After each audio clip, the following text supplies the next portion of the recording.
guerre. Une campagne se prépare longtemps d'avance. Et moins son opposant direct se doute des intentions belliqueuses d'une nation, plus grandes seront les chances de réussite de cette dernière. En effet, il lui faudra se préparer, tout en se gardant de dévoiler son jeu. Car un pays se sachant pris pour cible par un autre saura se préparer. Et ce, non seulement militairement, mais aussi par des jeux d'alliance, ce qui peut faire échouer une entreprise, si grandiose soit-elle. C'est donc que dans ces cas précis, il faut être discret à tout prix, et lentement engluer son opposant de sa toile, avant de lui donner l'assaut fatal. C'est ainsi que pour l'épisode 1 500 000 visionnements, nous poursuivrons notre épopée à Civilisation 5. Alors, sortant avec peine d'une première série de guerres ayant fait de nous la première puissance mondiale, nous nous mettrons immédiatement à l'œuvre, afin de commencer à établir nos bases pour la conquête complète et totale de la planète. Et ce n'est qu'en suivant une logique implacable, et en s'adaptant avec fermeté à chaque situation qui se présentera à nous, que nous serons capables de commencer à concrétiser notre objectif. Place au combat!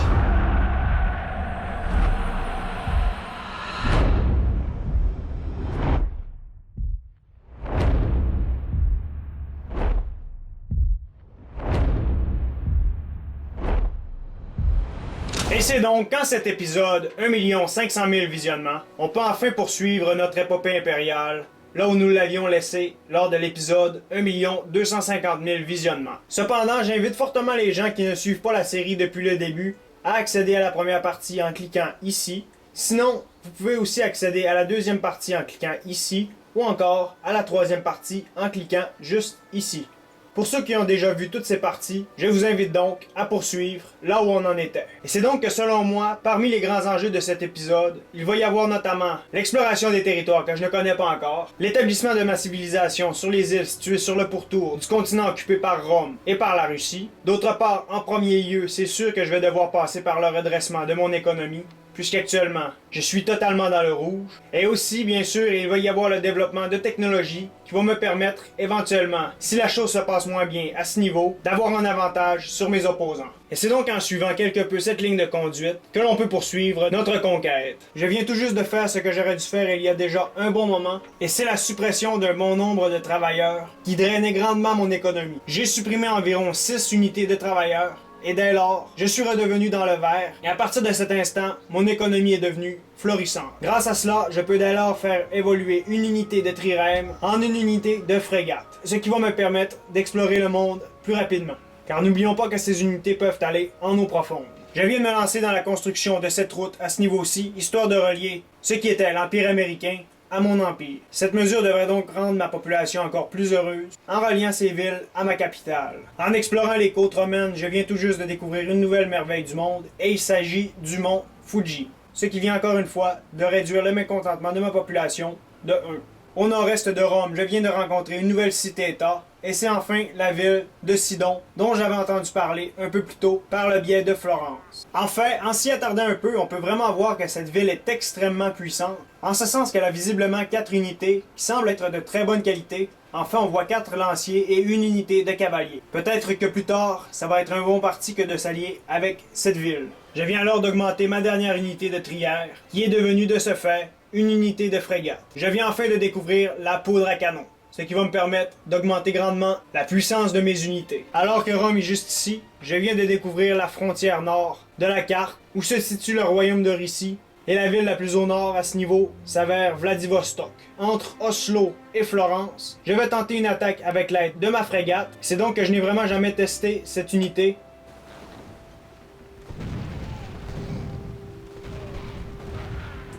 Et selon toute vraisemblance, sa puissance est somme toute assez intéressante. C'est donc que fort probablement mon but, ça va être d'aller occuper cette île stratégique entre mon empire et celui de Rome. En d'autres termes, ça va être notre petite Sicile. En ce sens que cet endroit va être très stratégique, au même titre que la Sicile l'a été pour l'Empire carthaginois et celui de Rome. Comme dans Civilisation 5, l'influence entre les nations diminue avec le temps. À partir de ce tour-ci, Florence et moi ne sommes plus alliés, mais bien seulement qu'amis. Ceci dit, j'avais une unité de marchands qui venait justement à Florence, afin que son influence ne diminue pas, et les unités de marchands sont capables d'augmenter les relations entre nous et les cités-États, Cependant, l'unité est arrivée trop tard et n'a pas su contrer le bris d'alliance. Et c'est donc à partir de cet instant-ci, il y a vraiment un dilemme qui s'offre à moi.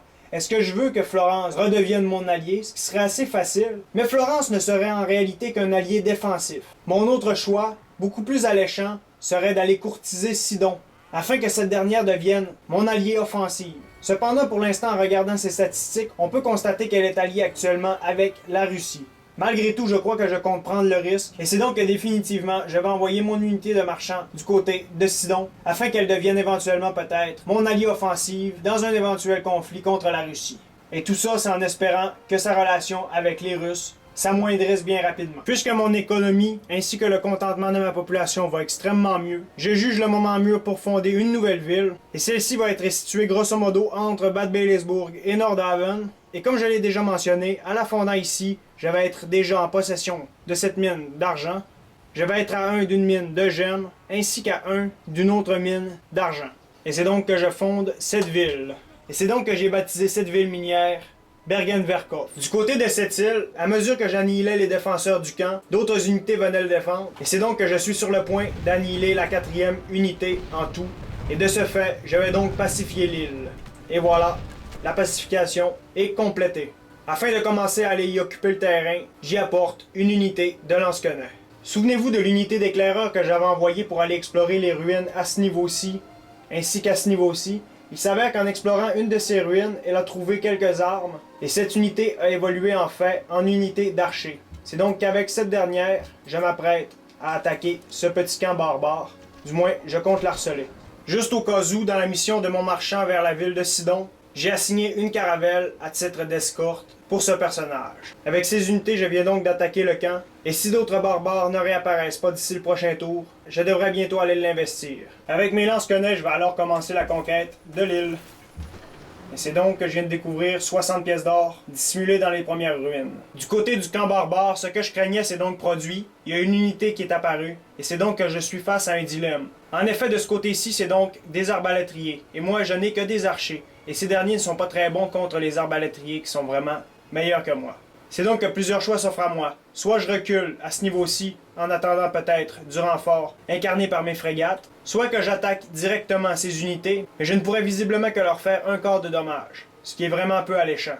Et mon troisième choix, ce que je crois que je vais prendre, ça va être que je vais tenter ma chance, je vais aller capturer le camp et ses travailleurs, et d'autre part, il y a 50% des chances que je réussisse à recruter une unité de barbares. C'est donc que je vais faire ainsi, et dans le pire des cas, mon unité mourra. Ici, je viens d'apprendre que l'unité de travailleurs est en fait une unité qui appartenait à Ragusa, et c'est donc que je vais décider de lui retourner.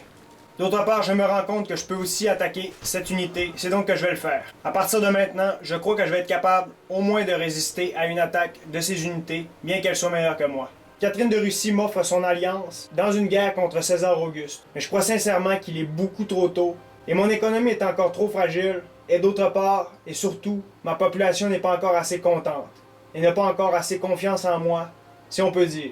C'est donc que je vais devoir lui donner poliment mon refus. De ce côté-ci, l'unité de barbares restante se fait tout simplement attaquer par la ville de Ragusa, et c'est donc ainsi que mon unité d'archers n'a plus rien à craindre. Avec mon unité de lance-canons juste ici, je vais enfin pouvoir investir le camp, et comme vous pouvez le constater, je viens de recruter une unité de barbares. Ces derniers ne valent actuellement pas grand-chose, mais je vais bientôt les améliorer grâce à mon économie florissante. Et note au passage que dans la ville de Geldenburg, ainsi que dans la ville de Bad Baileysburg, je suis en train de faire des pionniers, et mon but ça va être notamment d'aller occuper cet endroit, mais aussi peut-être celui-ci qui semble très propice. Cependant, avant tout, il faut que je nettoie l'endroit.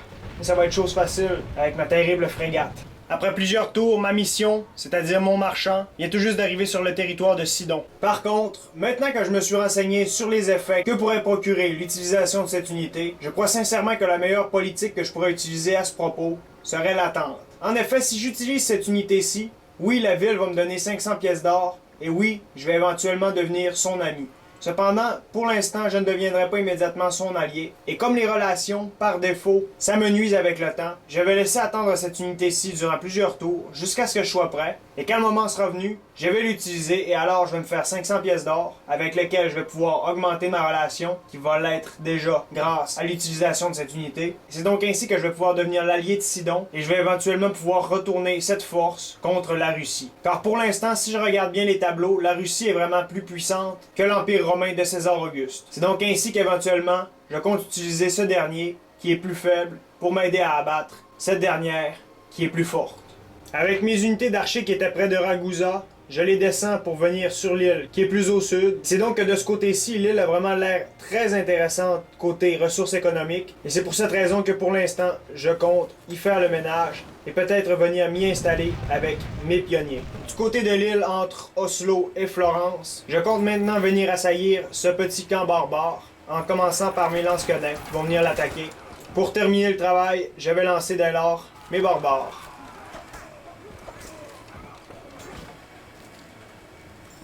Pour ma plus grande surprise, au tour 228, la Russie vient tout juste de déclarer la guerre à l'Empire romain et avec la Russie, la cité-État de Sidon la suit dans la guerre. C'est donc qu'en regardant les proportions et la chance de chacune de ces nations de gagner l'avantage sur son opposant, on voit clairement que la Russie a de meilleures chances de gagner la guerre.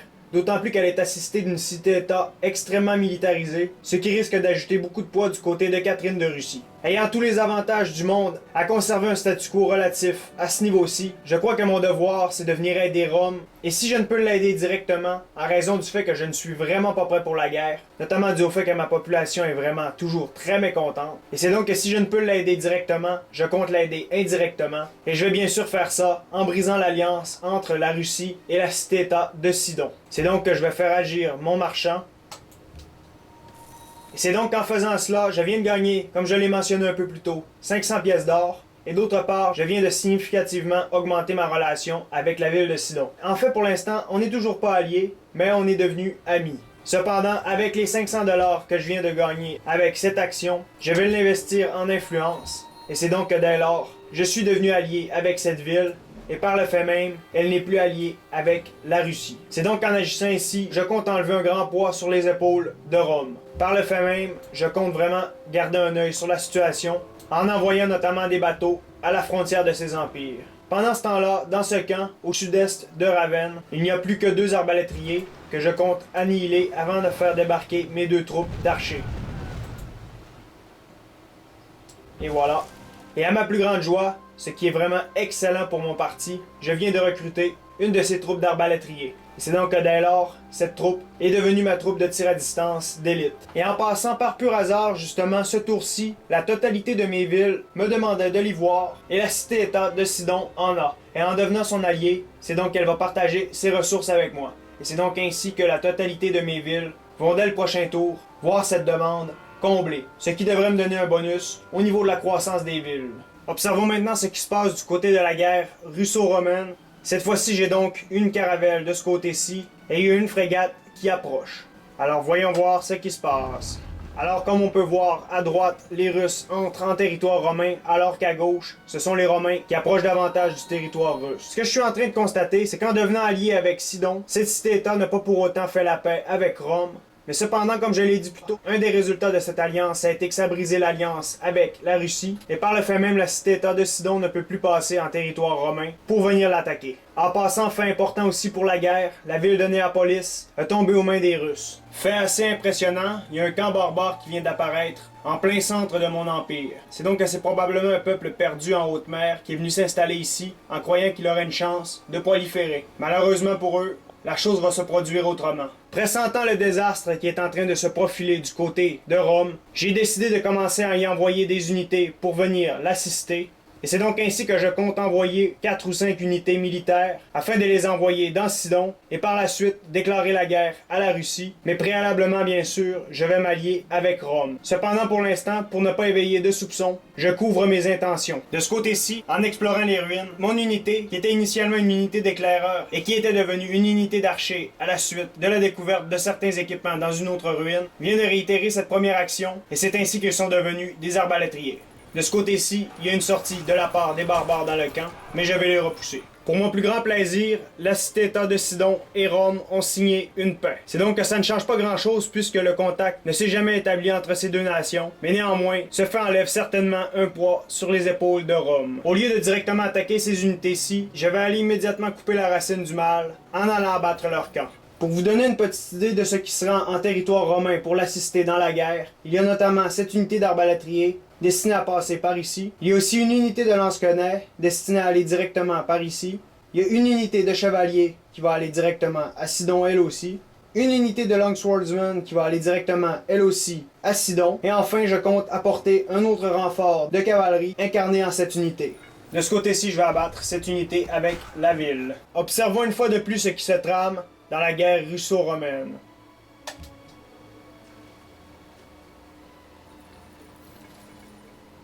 C'est donc qu'on a pu voir cette unité-ci bouger, et moi j'ai donc ainsi baissé ma caravelle afin de voir un peu mieux. Et enfin on peut vraiment voir qu'il y a une force très importante du côté d'Antium, et visiblement cette ville, qui n'est pas si forte côté défensif, risque de fortement être malmenée durant les prochains tours. Et c'est donc que de ce côté-ci, il y a plusieurs de mes unités qui approchent. En réalité, comme vous pouvez le constater, il y en a 4. Et ça, c'est sans compter cette unité d'arbalétrier. Et vraiment, dorénavant, je songe à apporter cette autre unité d'arbalétrier. Puisqu'en réalité, pour défendre l'île, il y a déjà cette unité de brutes. Et ceux-ci vont bientôt pouvoir être la garnison de la nouvelle ville, qui va être fondée par cette unité de pionniers. Et je compte bien fonder cette dernière non loin de cet endroit, puisqu'il y a vraiment énormément de ressources à ce niveau. Observons une fois de plus ce qui se passe au niveau de cette guerre et surtout au niveau d'Antium.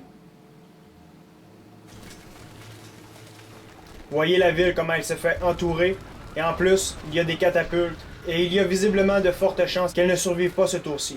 Mais non, en réalité, elle réussit à survivre de justesse. Mais à l'intérieur, il y a un général et ce dernier, c'est Sobotai Khan. Et selon toute vraisemblance, il devrait s'écrouler avec la ville dès le prochain tour. Je viens d'offrir une alliance à César Auguste, mais ce dernier, de la manière la plus étonnante, a refusé mon aide. Malgré tout, avec ou sans son accord, je vais me mêler de cette guerre, ça c'est garanti, puisqu'à mesure que ce dernier s'affaiblit, la Russie, elle, se renforce, et plus la Russie est forte, plus moi je suis faible. Voyant que les Russes se concentrent bien peu de ce côté-ci, mais surtout en raison du fait que je désire concentrer mes forces navales effectives à ce niveau-ci, j'ai commencé à demander à cette unité qui était beaucoup plus au nord de commencer à descendre vers le sud pour ensuite remonter sur l'autre côte et ainsi venir assister mon autre caravelle dans les futurs sièges des villes côtières de ce côté. Quant à ma caravelle, qui est vraiment peu effective contre les villes, je vais la garder de ce côté-ci, afin qu'elle m'aide à en savoir davantage sur la guerre russo-romaine. Puisque selon moi, la guerre approche de plus en plus, et comme on peut le constater, le moral de ma population est actuellement très faible, je crois que la meilleure politique à suivre serait une politique de retardement au niveau de la construction de mes villes. C'est donc que du côté de cette unité de pionniers, ainsi que du côté de cette autre unité qui était censée venir s'établir de ce côté, je compte retarder légèrement leur établissement, mais malgré tout, je dois absolument protéger ces unités valeureuses. C'est donc que celle-ci va être protégée par cette unité de brutes. Et à propos de celle-ci, je compte apporter cette unité sur le champ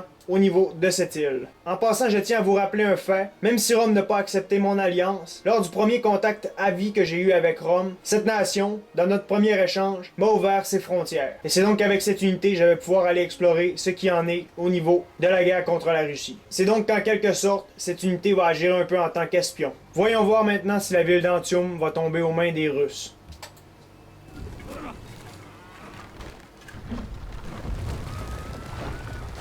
Et c'est donc inévitable avec une attaque pareille.